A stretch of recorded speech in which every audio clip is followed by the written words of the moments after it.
Hi, guys. Welcome today to another lovely session of an interview with an amazing lady. Her name is Nitasha Pandey, and Nitasha is here with us today to discuss her new book. Let's talk about the N word, right? So, just to tell you a little bit about Nitasha before we jump into an very, how should I put it?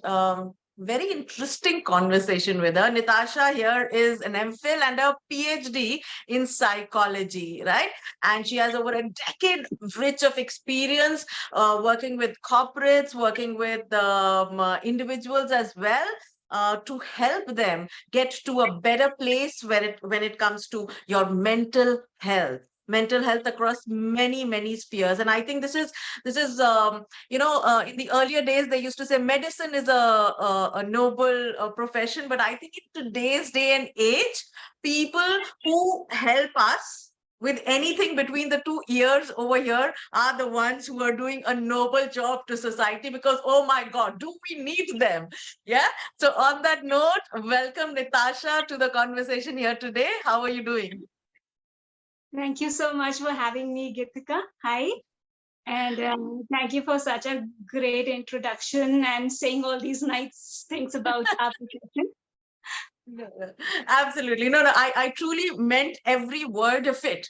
But I think today what I and moreover what our audience is trying to understand is, what is this other word that you are talking about over here? What is this N word? That is so intriguing. So tell us a little bit about what is this N word? This N word in my book stands for narcissism. And this book is all about narcissism. It's about what narcissism looks like in action, in real life, and how a relationship is with a narcissist. What are the challenges that we face? And once we know that we are in a narcissistic relationship, what are the things that we can do? What are the options that we have? Whether we choose to stay with the person or whether we choose to walk away. What are the ways in which we can do it so that our life becomes better and more dignified? Wow, I love the end goal of your book. We are more dignified. I always tell people, happiness is a great goal, but dignity and respect, oh my God, there's nothing more ultimate than that, right? And happiness is something which is very, what should I say, elusive, very difficult to measure. But, self-respect and that feeling of dignity, that is something one can easily measure and instantaneously feel. So I love the end goal of your book. Um, the first question that pops up in my mind, I think, and which is also popping up in everybody's mind who is listening to us over here and watching us, would be, exactly what is a narcissist? Yeah, I mean, how do you identify that a person is a narcissist, right? So tell us a little bit more about it. Tell us in the most simplistic of terms. Yeah, jisko kehte hain na, science for dummies. Like that. So try to explain to us in the most simplest word, what is a narcissist? Who is a narcissist? How do we identify if a person fits that role or not? How do we go about it? So to put it very simply in a basic, understandable term, a narcissist is a self-absorbed jerk. That what I like to call them. Hallelujah. All So right. Okay. they are very self-centered. They are completely self-absorbed, and they are self-centered to a level where they would not even think twice before hurting someone else in order to suit their ego. And they are extremely arrogant, controlling.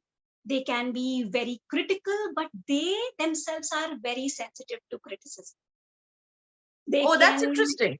That's Yeah. that's very interesting, that they would not even think twice before doing something, saying something, or acting on something which might hurt the other person. But on the other side, they themselves are super sensitive people. Yes. All right. And then they can like easily exploit others, and their exploitation can go to the level of physical abuse and violence. And Mm. it's easy for them to do that because they lack empathy. That is the key word.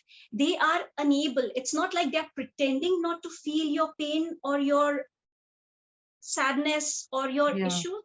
They are incapable to feel it the way an average person would. And this Hmm. lack of empathy is what makes it very difficult for a person to live with a narcissist. It Oh, makes the life wow. with a Wow. narcissist extremely challenging. Yeah, that's interesting, and it's interesting that you bring up the topic of empathy, because I think, empathy is one of those things which is even so high up, even in terms of, and now we're going to I'm mentioning a completely different sphere altogether, but the, leadership roles, the corporate world also, when we're talking about what kind of leaders do we want in the Mm. corporate space, empathy is a factor which is now taken into consideration, that is this person capable of leading teams, inspire teams, caring for teams? Are they high or low on the empathy factor? So yes, empathy is, I think, now a very well recognized personality trait, which uh, you know people should be developing and having. And as per you, narcissists lack in it. Yes. Yes, right, right, right. I guess for all our listeners over there, if you feel that, would I be right in saying this, Natasha? But if we feel that we are in a relationship where we are being taken for granted, where we are not being listened to, where we are not, given our due respect, where we feel that we don't have a voice in the relationship, we don't have a standing in that relationship, then we might just be living in with our narcissist. Would I be right in saying Yes, that? you would be to much extent. Yeah, Definitely, that would be a toxic relationship.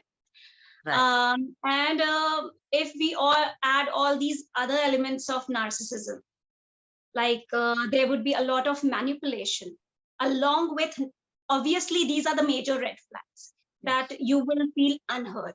You'll feel like the relationship is too shallow. It would lack depth. There will not be any understanding, trust, respect in the relationship from the partner side, from the narcissist side. Other than that, there are some other major red flags or toxins, as I like to call them, which are like you'll feel like all the time you are justifying yourself or explaining yourself in the relationship. And your thoughts and your feelings are not being validated. Right. Along with that, your reality, the way you see your life, the way you see the world, your perception of the world will also be challenged and denied. No.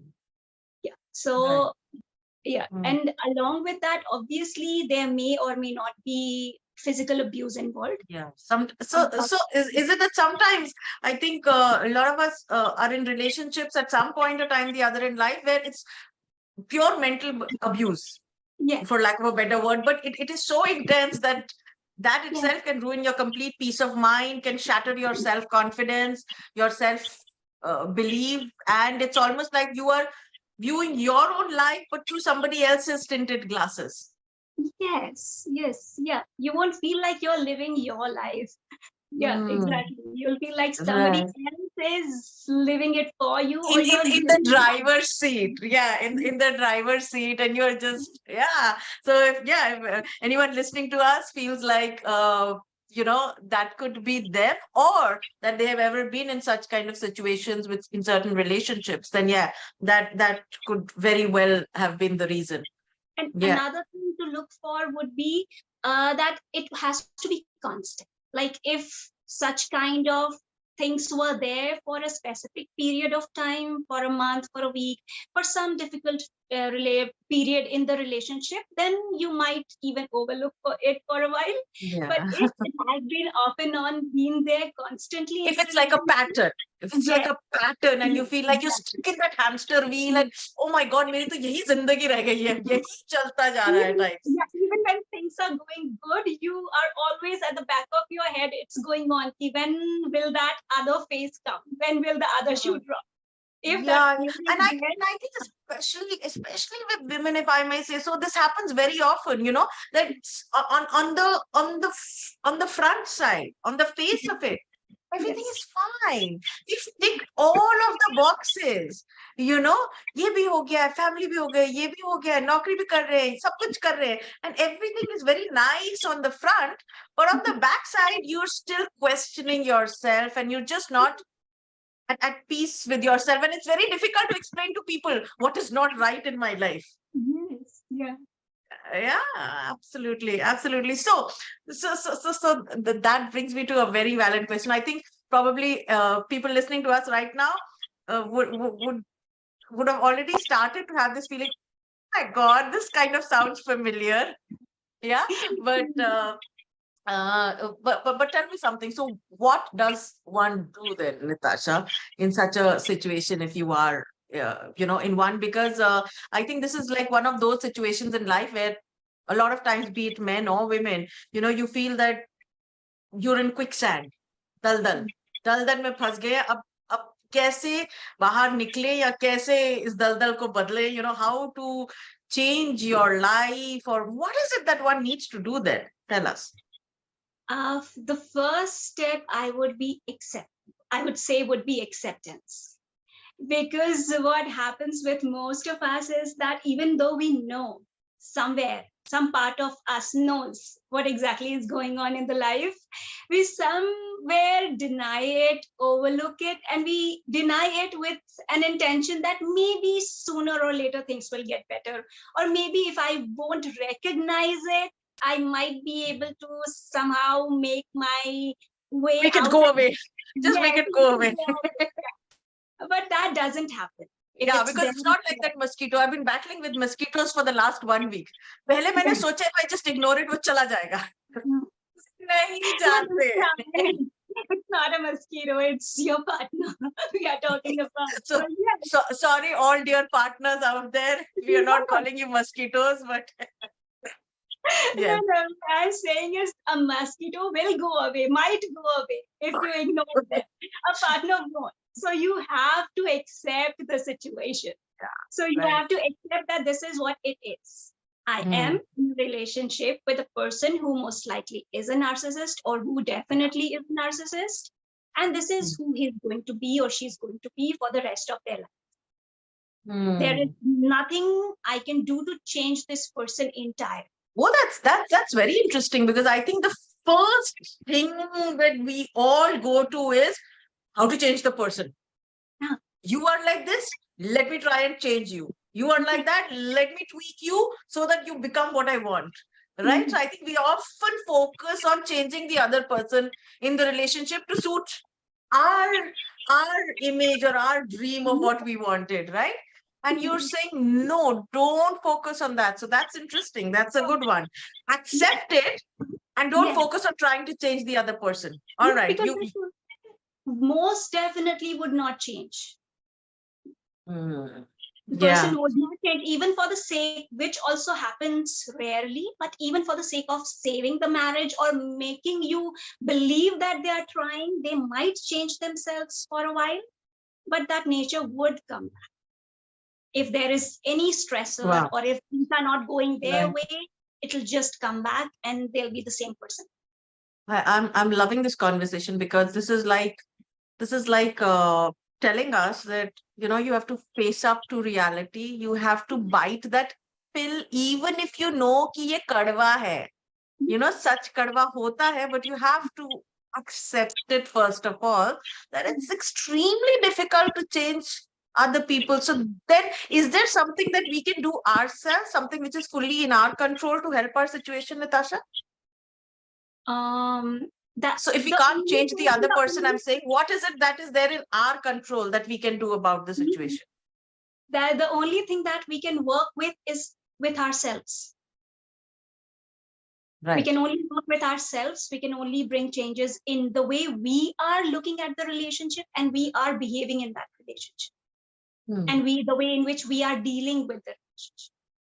That's the only area where we can do something. I think that's a very mature, sensible, practical, smart way of addressing such a major concern in life, right? First of all, acceptance. The second Secondly, would be managing your expectation. managing your, You have to make yourself understand that this person, once you have accepted entirely, you haven't accepted it in your head and in your heart. Even at emotional level, once you have accepted that this is what it is, you have to manage your expectations. You have to understand that this person may never feel my pain. So it's not like in a couple of days this person will suddenly start caring for me or will stop manipulating. This is how it is going to be.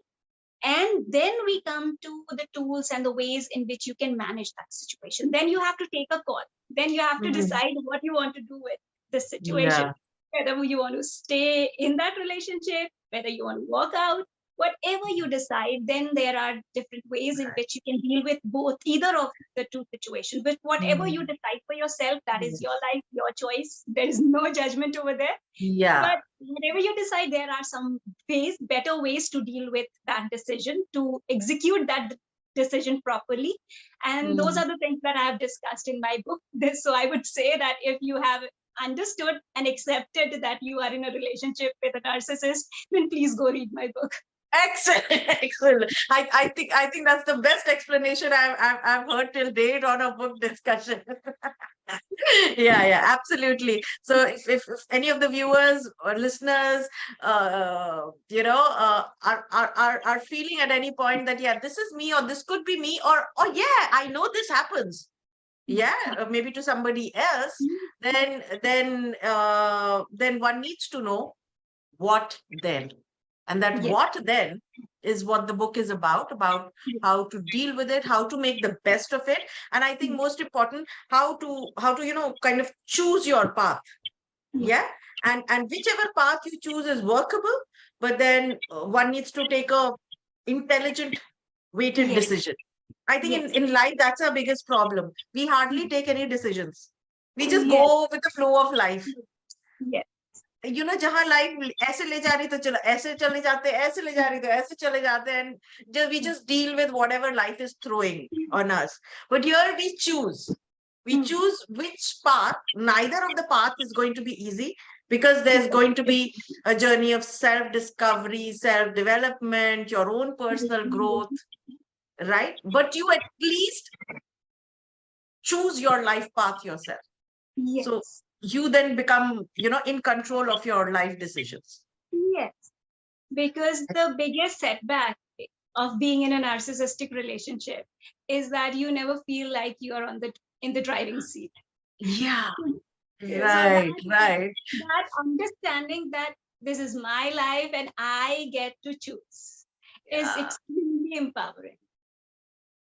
Yes, absolutely. I'm in love with that word also, empower, because nobody else is going to come and give us the power of our own life, right? We have to take it upon ourselves. We have to go and grab it ourselves. And I think this is, like you said, the most decisive way to do that. Gaadi joan si bhi hoye, chahe Fiat ho, chahe Maruti ho, chahe BMW hoye, but you should be in the driving seat of that car. I don't remember where I read that, but I read a quotation and that just stuck with me. It was like, if you're looking for a helping hand, you'll always find one at the end of your arm. So yes. So, very good, Sachi, very good. Exactly, help yourself. Exactly. Why are you going looking out for help? There is so much that we can do for ourselves on our own. It's just accepting the process. Yeah, and it's not going to be easy. Obviously, I'm not telling you that things are going to be easy and starry, Right. but it's it is a process, and there is always light at the end of it. Your life is going to be much better after that journey, or in that Us- journey, once you are in that journey. Yeah. I think just taking the step itself is such a heady feeling that मैंने कुछ करा है. Because Yeah, we get stuck in that state of flux in life where we are not doing anything. And that completely saps away our confidence and our esteem. Right? Just the fact that we are actually doing something about it makes is such a adrenaline rush, you know? yeah. है And ना? life is a process of self-discovery and growth. And that growth and self-discovery will only happen once you have decided what you want to do with your life. Right, absolutely. So in your journey of the last 10, 12 odd years, when you've been talking to so many people with mental health issues and concerns, you've reached a stage where you yourself took, got empowered by becoming an author yourself. So Yeah. what did that do for you? How did you feel after you put your name on the book? It was it felt like finally I have a voice. And it was and it is a wonderful feeling, and I'm loving every minute of Yeah, brilliant, brilliant. Yeah, I think a book is like one of those. It's, for lack of a better word, the strongest possible self-validation. it. Yeah. Yes, yeah, it is. Yes, है ना? Just looking at that tiny little 5 by 8 or 6 by 9 object, it is like, yes, this is me. So it becomes almost like in in tune with your own self identity, right? That this is a part of who I am, and this represents my vision, my dream, who I am, and how I want the world to see me, right? yes, So, like I tell everybody, we've all got a personal brand. To think, a lot of people say, Geetika, I don't have a personal brand. And like I tell them, dude, brand to hai. But it's just not in your control. Right now, whatever the world, whatever your parents, your relatives, your work colleagues, your partners are thinking of you, that's what you stand for. But yes, when you write that book, then you tell the world, this is me. So yes, taking the step to create your own personal brand. And like you very rightly said, creating your voice and having a voice in this in this world. Absolutely. So let's say one of our viewers reads the book. Yeah. Yeah. So what is going to happen in their life? How is this book going to change their life or help them, or is this the starting point, or what is it? Are you sharing tips and all throughout the book as well, which they yes, can put into practice? yes, of course. It's like if you are wondering about your relationship, if there is an itch, if you feel that something is off, Mm. this book will help you understand what exactly is going on in your relationship. It'll help you identify those narcissistic behavior patterns so Mm. that you get to know for sure whether you are in a narcissistic relationship or no. Right. And once you have that understanding, then it'll help you by giving you tools, Right. behavioral tools, which you can use to make your life better, which will help you to decide what you want to do next. And once you Yes. have taken that decision, then there are lot many suggestions, lot many tools, and lot many other content that will help you execute your decision better. Right, right. Absolutely. So I still remember the one of the lines from your book, right? That this is going to help you identify if you're in a relationship where your partner is what? A nightmare dressed as a dream? Yes. Yeah, Whether it's a nightmare, absolutely. your partner is a nightmare dressed as a date. Absolutely, absolutely. So yeah, that's good. I think so if any of these clicks, and I think this is a highly relevant book because whether or not we are in such a relationship, right? By reading such facets and processes, it just kind helps us to lead a more self-aware life. Yes, yes, I have come across lot many readers. If you go through the reviews that I have gotten for this book, those are like very encouraging. Um, Everybody had such nice things to say oh, about the you've already preempted my next question, which is like, what's your first level feedback and all which you're getting from your readers? So yeah, that's the readers are like, the best thing is that they are all saying that they are very nicely able to relate to the stories. They are able to relate to the content of the book, and the suggestions and the tools which are given in the book, they are very highly practical and doable.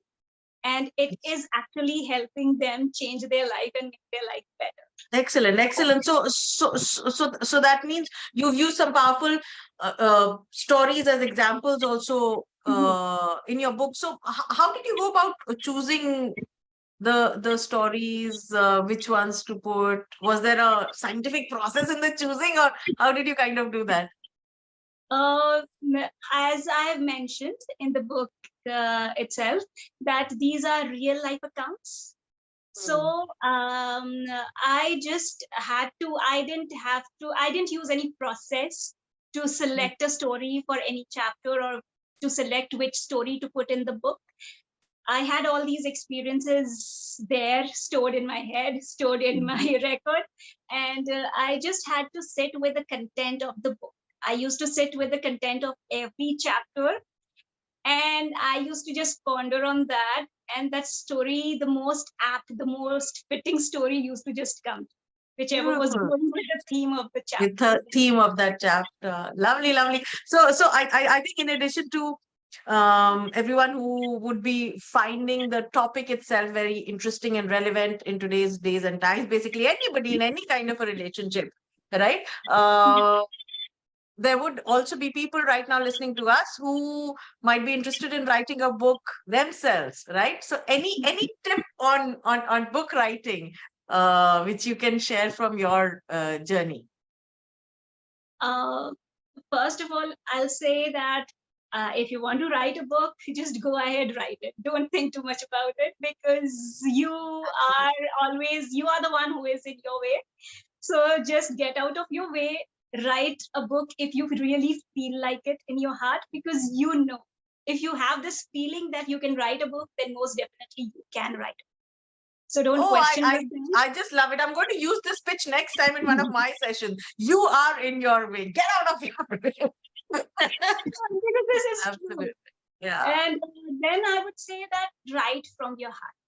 If you are writing the book to actually touch lives, then write from your heart. Whatever you write, no, don't listen to everybody. Do take constructive suggestions and criticism, but listen to yourself, listen to your heart, write with your heart, because when you write with your heart, it'll reach to the hearts that it is meant to reach to.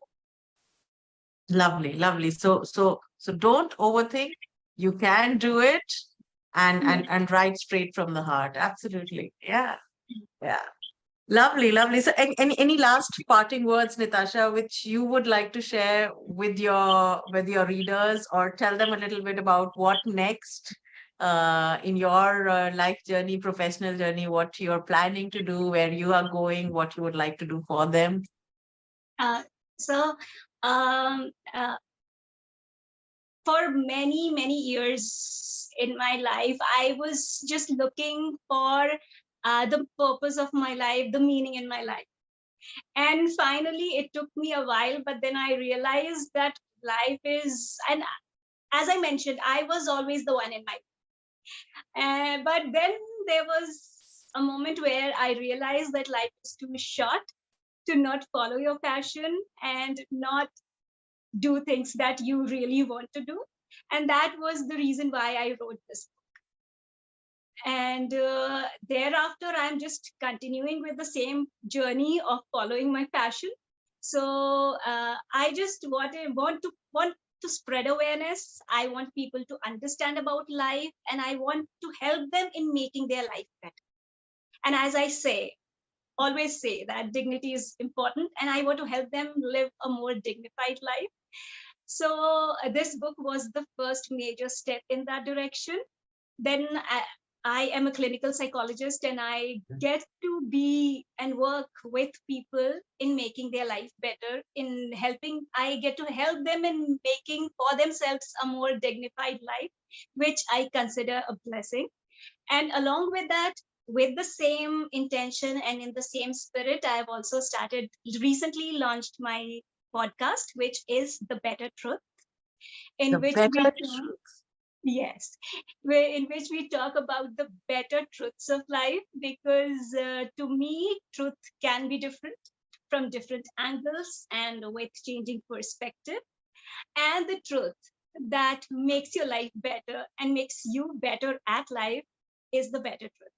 And we should always be looking for the better. I love that. I love that. So definitely we're going to catch and lay our, not hands, but lay our ears on your podcast, The Better Truth. And definitely, I know just watching this, a lot of people are going to lay their hands and eyes on your book. Let's talk about the N word. I absolutely love your mission and the way that you put it across, Nitasha, that you're helping people to lead a more dignified life, because I think it all starts from dignity, it all starts from respect, and all the other pieces, then just fall in place in life. Yeah, Yeah. but I think that is the cornerstone of every individual. So I think that's a lovely mission which you're on, and I wish you so much, so much of good vibes, which I know you yourself are spreading amongst your community, and I hope that all the good vibes come back to you and help you in this mission in life. Yeah. So Thank you thank you so much. so much for coming on today and having this very, very interesting conversation, and trying to send across a message to all of us that, dude, no matter what your relationship, you can improve it. You just need to take control of your own life, and then there's so much that you can yourself do to make your life better and more dignified. Yeah. So thank you so much for giving us hope once again. Yeah. And keep doing the amazing work that you can. And yes, of course, enjoy the author tag that you now have with yourself for life. So you already had the PhD tag, now you've got the author tag as well. Yeah, so yeah, brilliant. Keep doing the good work, Nitasha. Thank you so much for joining us today. Thank you so much for having me, ma'am. Thank you. Thank you. Bye. See you.